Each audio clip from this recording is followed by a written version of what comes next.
Alors, la première chose sur laquelle nous nous accordons tous certainement, c'est que cet imaginaire qui est finalement la réalité, parce que l'image, c'est ce que chacun vit comme réalité. C'est vécu comme imaginaire peut-être par les chercheurs, alors celui qui conceptualise. Cette réalité, elle transite par le verbe.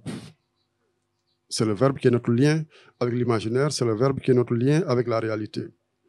Et ça, c'est très, très contemporain, très, très quotidien. Et c'est pour cela, par exemple, pour aller vite, que les journalistes ont été considérés comme le quatrième pouvoir, puisque c'est eux qui nous disent le monde. C'est eux qui nous permettent d'appréhender le monde, c'est eux qui nous permettent de discuter du monde, c'est-à-dire de discuter des choses que nous ne voyons pas, que nous ne connaissons pas, qui se passent aux États-Unis ou ailleurs. Nous faisons tout un débat là-dessus, alors que nous n'y sommes pas. Nous n'y sommes que par la médiation du verbe qui nous a informés en 2 ou 3 minutes. Donc c'est ça un peu le pouvoir de la parole, comme lieu de construction, comme lieu de médiation. Et cette parole, elle n'est pas seulement un lieu de projection. Si l'on revient à l'univers lébou, ou plus généralement à l'univers des eaux, je peux donner l'exemple de chez moi, au nord du Sénégal, le Fouta Toro, où il y a la communauté des Soubalbé, ou Tchoubalo, le peuple de l'eau, où la parole est un pouvoir. Le bon pêcheur, c'est celui qui maîtrise la parole. Les formules incantatoires, qui sait jouer de la magie de la parole. C'est ça le bon pêcheur. C'est par la maîtrise de la parole qu'on se fait une idée de ce que vous êtes en tant que pêcheur. Puisque c'est la parole qui vous permet de trouver le bon poisson, c'est la parole qui vous permet de faire sortir le crocodile, c'est la parole qui vous permet de vous protéger. Donc la maîtrise de la parole est un élément fondamental de maîtrise de la culture, de la maîtrise du métier tout simplement, et de votre formation d'homme. On peut le voir à travers les différentes expressions du Pékan, donc qui est un peu la manifestation culturelle des Soubalbé, où l'on quête la parole, où le public vient, presque arrache le micro à l'artiste pour dire cette parole. Et cette parole, c'est quoi? C'est les secrets que mon père m'a appris, qui montrent que je suis un bon Tchoubalo. Comment se débarrasser de narets de poissons, etc., etc. Comment faire face aux djinns, etc. Donc la parole est le lieu véritablement du pouvoir. La parole tire son autre force aussi de l'esthétique. Puisque c'est important, puisqu'on a parlé de Motanou, on est dans le cadre d'une exposition avec des artistes, aussi bien de photos que de vidéos, puisque les vidéos de Massayer et de Ibakou parlent de musique justement, de l'imaginaire que produit la musique. Et les plus grands supports de notre imaginaire sont les mythes, n'est-ce pas, qui justifient un peu l'ordre du monde, qui légitiment les institutions sociales et politiques, qui expliquent les rituels, donc qui ponctuent nos rapports au monde surnaturel. Ces mythes, ces épopées, ces contes sont toujours ponctués, accompagnés, irrigués par des productions chantées, qui sont les productions musicales. Et si vous remarquez, en Afrique de l'Ouest, les plus grands, ce qu'on considère comme les classiques de la musique africaine, sont des chansons de ces mythes, de ces épopées et de ces contes. On peut en citer jusqu'à l'infini, que ce soit pour Youssou N'Dour, pour Baba Mal, pour Omar Pène. Donc, la parole, pour être efficace, doit emprunter le canevas de l'esthétique. C'est une parole tissée, c'est une parole ciselée, c'est une parole mélodique. Donc, je suis obligé de télégraphique. Et le deuxième exemple, peut-être beaucoup plus contemporain, sur le rôle de la parole, notamment de la parole esthétique dans la construction de l'imaginaire, c'est Sénégal, Sunugal. Nous sommes presque tous convaincus que Sénégal, ça vient de Sunugal. Or, scientifiquement, c'est faux. Mais ce n'est peut-être pas important, puisqu'on en est tellement convaincus et ça nous sert, on fonctionne avec, ça permet à la machine de fonctionner, ça permet au rêve de fonctionner. Je donne brièvement un peu le topo. C'est Senghor qui, en 1961, le 3 avril, c'est le premier anniversaire de l'indépendance du Sénégal, qui dans son discours, donc son message à la nation, parle du destin du Sénégal, de notre pirogue. Et il dit, je dis bien Sénégal, Sunu Gal, notre pirogue. Et il se fonde pour lancer cette expression, même s'il en connaît le fond, mais le fondement scientifique de cette expression, c'est les travaux de Abbé Boila dans Esquisse sénégalaise, qui dit que le nom Sénégal viendrait de Sunugal, Sénégal. Parce que c'est un explorateur portugais qui est venu ici en 1446, Denis Fernandez, sur le fleuve Sénégal, qui rencontre des piroguiers qui leur demandent le nom du fleuve. Et que les piroguiers auraient répondu Sénégal, Sunugal. En tout cas, le mot est venu de là. on voit bien que scientifiquement, ça pèse peu lourd. Mais beaucoup de gens ont repris cette hypothèse d'Abbé Boila. Et Senghor se fonde un peu sur cela pour lancer quoi? La construction nationale et l'unité nationale. La pirogue comme embarcation dans laquelle nous sommes tous ensemble pour la même direction avec le même chef. Et qu'est-ce qui permet à cette imaginaire de fonctionner? C'est la musique. C'est la chanson d'Ablaye Mboup, Sénégal Sunugal, donc, que nous connaissons tous depuis 50 ans. Ablaye Mboup, c'est une des figures de l'ensemble lyrique traditionnel du Théâtre Sorano et du Babab Orchestra, donc l'un des plus grands orchestres de l'époque.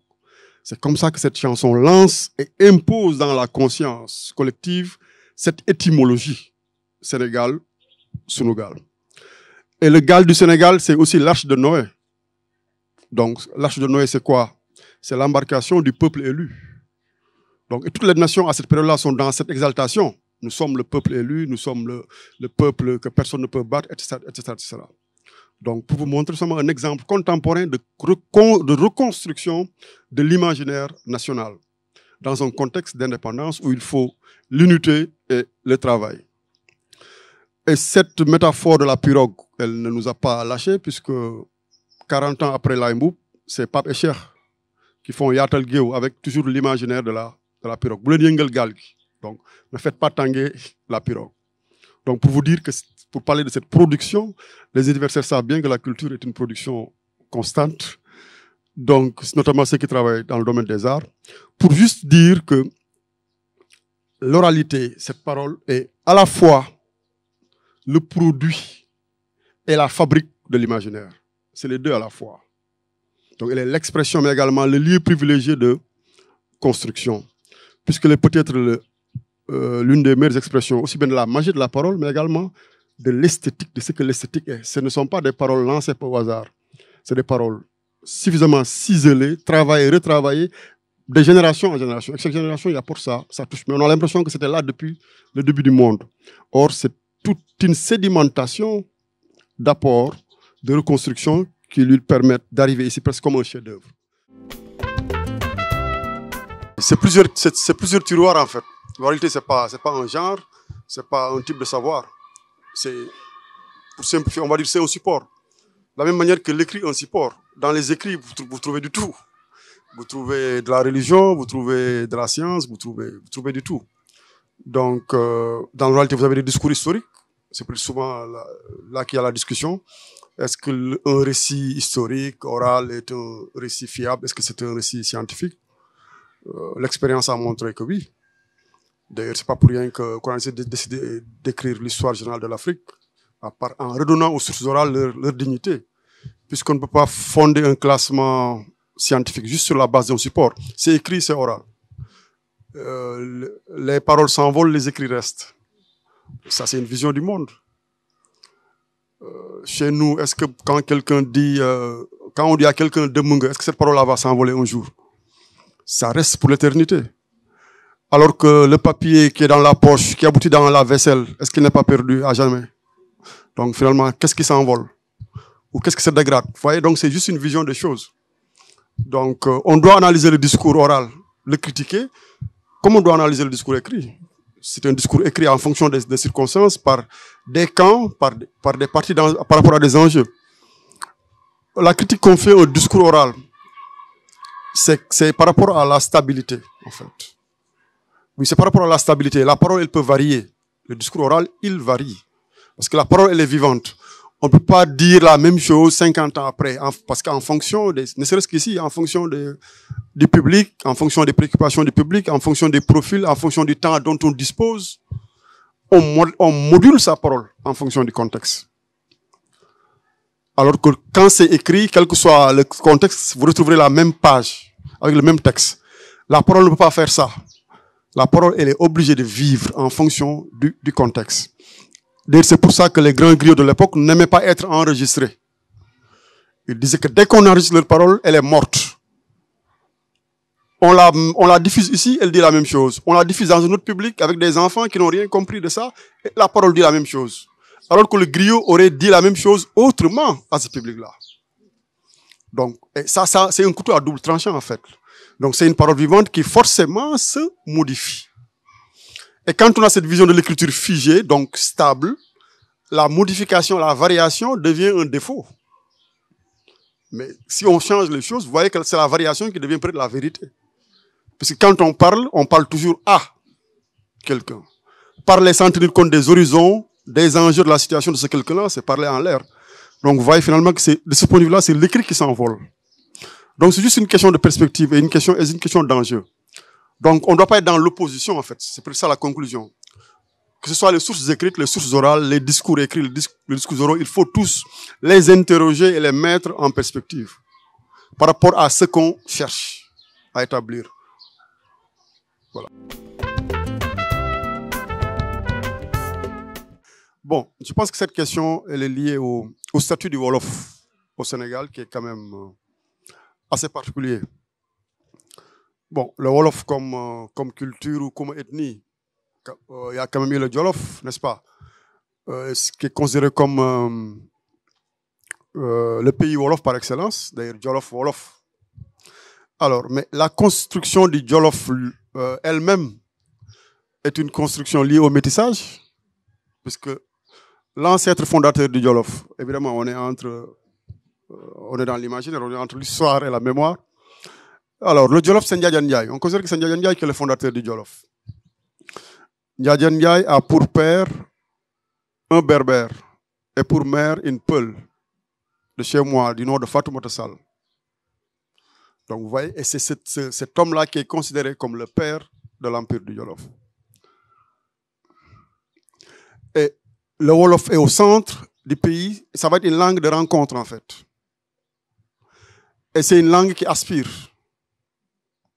Plusieurs peuples vont s'y retrouver et elle assimile ces populations en assimilant leur culture. Et ce n'est pas par hasard que, quand vous allez en Côte d'Ivoire ou ailleurs, vous avez le français comme langue véhiculaire, parce qu'on n'a pas une langue aussi forte que le Wolof.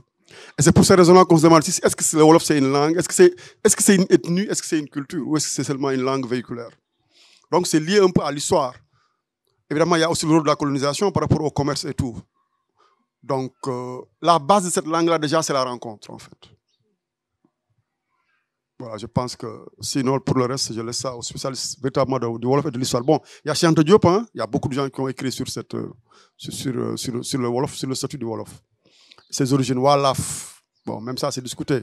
Comme Wakam, c'est Walaf, selon Cheikh Anta Diop. C'est de l'autre rive.